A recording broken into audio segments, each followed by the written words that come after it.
Hey everyone, welcome back to Cooking with TK. Today, you guys, I have prepared before you a well done steak. That's right, seasoned very well, ribeye steak, well done. A loaded baked potato with cheese, bacon, and sour cream, and some delicious crispy fried shrimp and some broccoli. If you guys would like to join me on my cooking adventure today of my ribeye steak, let's get into this video. Okay, everybody, today the ingredients that I'm going to use to make this beautiful steak and shrimp dinner, a surf and turf dinner, is with broccoli and baked potatoes. Okay, we're gonna make twice baked potatoes, broccoli and cheese. We're gonna make these ribeye steaks, and we are going to use these shrimp. I got these. They easy peel, devein, tail on shrimp. Okay, I'm gonna use some green onions. I'm gonna use some bacon to go on my broccoli with my cheese. And the first thing I'm gonna do, you guys, is I am going to marinate my steak. Okay, in order to marinate my steak, I am going to use some olive oil. I'm going to season it up. I'm going to use some black pepper. I am going to use some garlic. I'm going to use some sea salt, some onion powder, a little bit of Worcestershire sauce, that W sauce, and I'm going to use a little bit of Creole seasoning. Okay, you guys? So let's go ahead and let's get started on marinating the steak. What I'm going to do is I'm going to go over here to my sink and I'm going to wash these steaks off, and I'm going to come right back to show you guys how I'm going to marinate this steak. Okay, so the first thing I'm going to do is I am going to chop me up some green onions. I'm using 2 bulbs, and I'm going to chop both bulbs completely of the green onions. The next step is I'm going to put some EVOO extra virgin olive oil on my steaks, okay?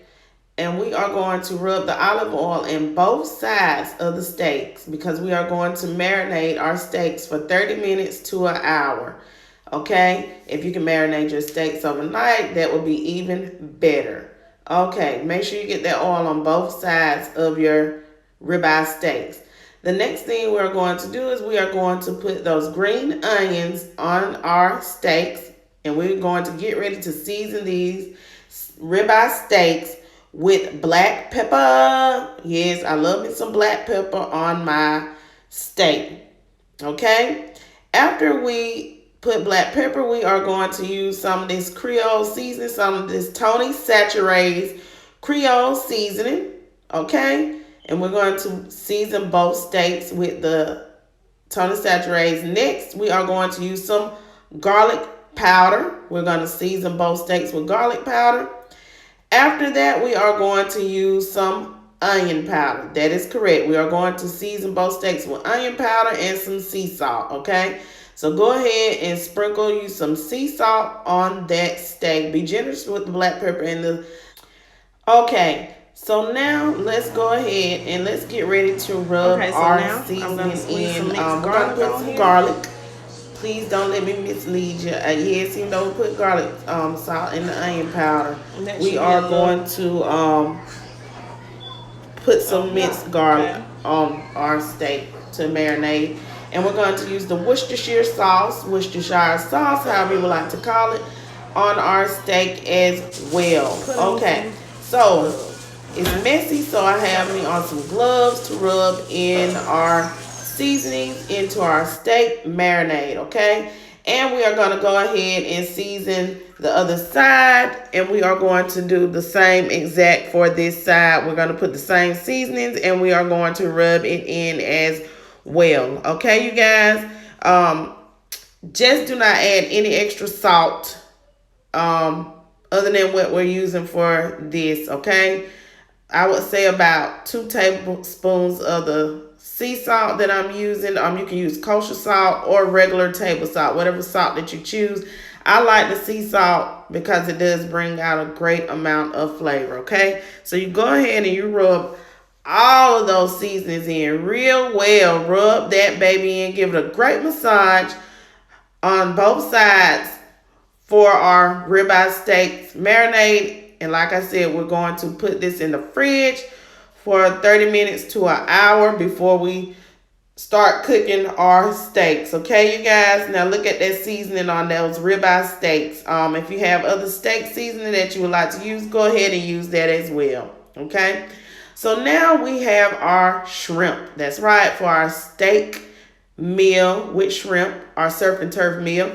We are going to peel the shells off of the shrimp, and I'm going to check them to make sure that they are deveined, because even though it states on the bag that it's easy peel shrimp and that it's deveined, I want to make sure because I have seen them with veins in them before. So I take my paring knife and I split my shrimp open, as you can see here, and that's how I check my shrimp.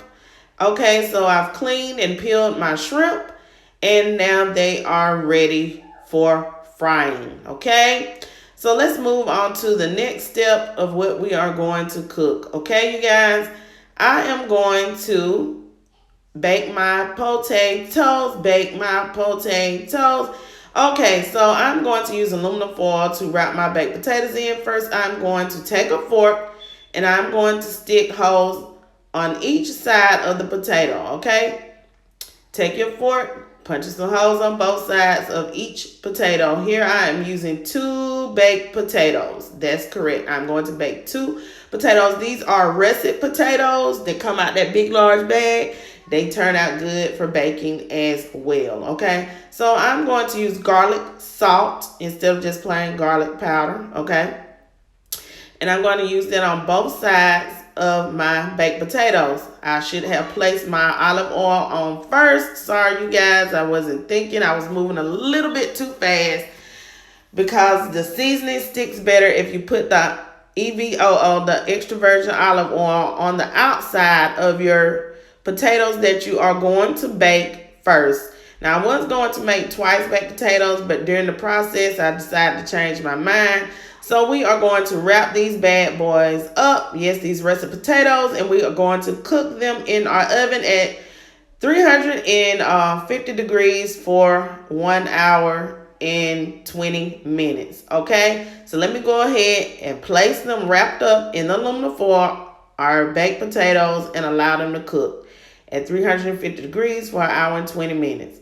Okay, you guys, so I decided that during this process, I was going to make me some cornbread muffins because I've been had this Jim and Nick's cornbread muffin mix up here. They call it cheese biscuit, but trust me, it's cornbread muffins. And I'm going to prepare these according to the package. The package says to shred you up some butter or margarine, which I keep frozen because I like to make homemade biscuits. So therefore, it was perfect for me to shred. You don't have to shred it. You can actually just cut it up and put it in there. But I like shredding it like you would shredded cheese because it turns out a lot better, you guys. So this was 3 tablespoons according to the package of the Jim and Nick's package mix. Okay. So the next step, I decided myself to add in a teaspoon of baking powder to help the muffins rise because I want beautiful fluffy muffins, okay? And we are going to go ahead and mix that baking powder in, and next we are going to mix in 2/3 cups of cheddar cheese, but I think this is Kobe Jack and cheddar cheese mixed together.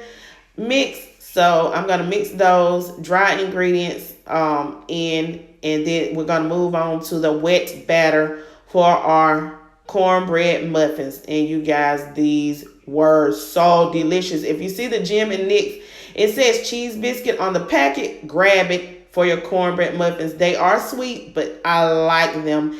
And they taste just as good as the Jiffy Mix. Okay, so now we are going to mix 1 egg into our milk according to the package, which was a 1/2 cup of milk.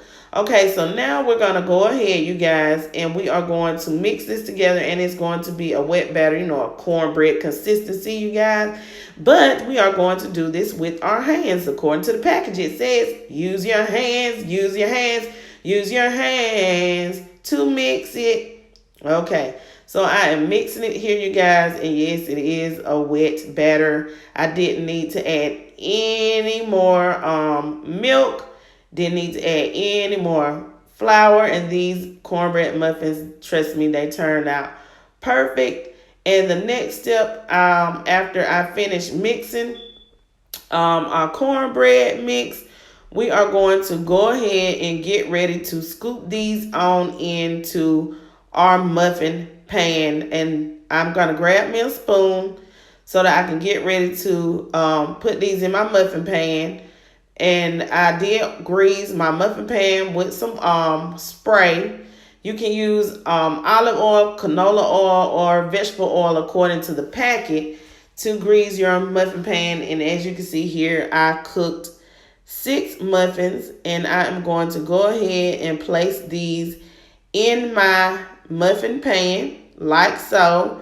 If you have a larger muffin pan, just use half of the mix to each, I guess, muffin cup in the muffin pan. Sorry, you guys, I'm not a baker. Just fill it halfway up, and that probably would stretch it out if you have a 12 muffin pan, one that has 12 muffin holding spots. Okay, so now we are going to place these cornbread cheese muffins by Jim and Nick's into our oven for 15 minutes according to the package. These cornbread muffins must cook for 15 minutes, and I'm going to show you the muffins once they're completed, you guys. Okay, so next, you guys, we are going to prepare our shrimp. That's correct. I put seasoning on my shrimp. So I use the Louisiana Zatarain's Cajun Kick seasoning because that's what it is. It's a Cajun seasoning with a lot of kick. I'm going to use some Old Bay. Trust me, you can never go wrong with seafood when using Old Bay. And I'm going to use some black pepper. Okay, you guys. So I like to move my shrimp around and get the seasoning on all of that shrimp. Get it in there really, really good, you guys. Make sure that each shrimp has some of that seasoning on it. Trust me, if you use this combination, you will have some shrimp with a delicious kick to it. And everyone will enjoy the shrimp. Okay, you guys? Now, our cornbread muffins are out, you guys. So I took them out, and I decided to go ahead and place me some butter. That's right, some butter on top of our cornbread muffins. I know it came out while I was getting ready to cook my shrimp, but it's done. Okay, so now it's time to batter our shrimp. So I'm going to use some of that Louisiana fish fry, and I'm using it with some flour. I just added about 2 cups of the Louisiana fish fry batter to about 3 cups of flour. I'm going to use some of that Old Bay seasoning. I'm going to use the same seasonings to mix into my shrimp batter. I'm going to use the black pepper, and I am going to use some of that Louisiana Creole Cajun seasoning. When I tell y'all this is a Cajun kick seasoning, trust me, you guys, it is. And I'm going to take some lemon and use it in my egg wash. Now for the eggs, here I have 4 eggs beat up for my egg wash. And I'm going to go ahead and mix my batter. Make sure you mix that seasoning in there really, really well. Mix the flour in with the fish batter, the Louisiana fish fry batter. Okay? You can use whatever type of fish batter, or if you want to use regular cornmeal, you can. But this is what I chose because it helps my fish turn out my shrimp and my fish turn out beautiful and crunchy. Because I like crunchy on my shrimp, Now, my fish, I'm not going to batter it in no eggs. But my shrimp, yes, I do batter it and double dip it in eggs sometimes. Sometimes I use breadcrumbs. Sometimes I don't use anything but regular batter. But today, I wanted this shrimp to be crispy, okay? So go ahead and dip it into your egg wash. Okay? Make sure you get it covered really, really well in that egg wash and shake off any excess egg wash once you have battered it with your egg wash really, really well. Shake it off. Now you're going to go back into that dry batter mix with your shrimp, and you are going to dredge it once more in the flour and corn fish fry batter. Okay, so now I'm going to get ready to prepare my steak while my oil is heating up for my shrimp, and I'm heating the oil up to 350 degrees.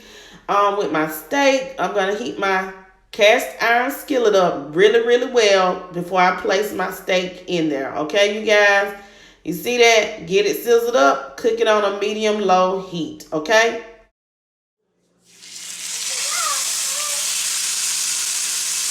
Okay, so sear each side of your steak for about 3 minutes. Sear the steak seals in all of the juices, because once we have caramelized each side of the steak, we're going to put it in the oven for about 7 minutes. Okay, so now you guys, we are going to drop our shrimp. We're going to let them fry for about 7 minutes. Okay, so now I'm getting ready to flip our steak over so that we can sear the other side. It only takes about 3 minutes to sear. As you can see, the caramelization on this side, that helps to seal in the juices, and this is what you are looking for. Okay, now I'm going to drop my broccoli. We are going to blanch it for 3 minutes. When I tell you, please do not go over 3 to 5 minutes when blanching your broccoli, okay? So now our shrimp, our first batch, is done. See how crispy and golden it is? Okay, so now our steaks have been seared on each side. We are going to place these bad boys in the oven for 7 minutes.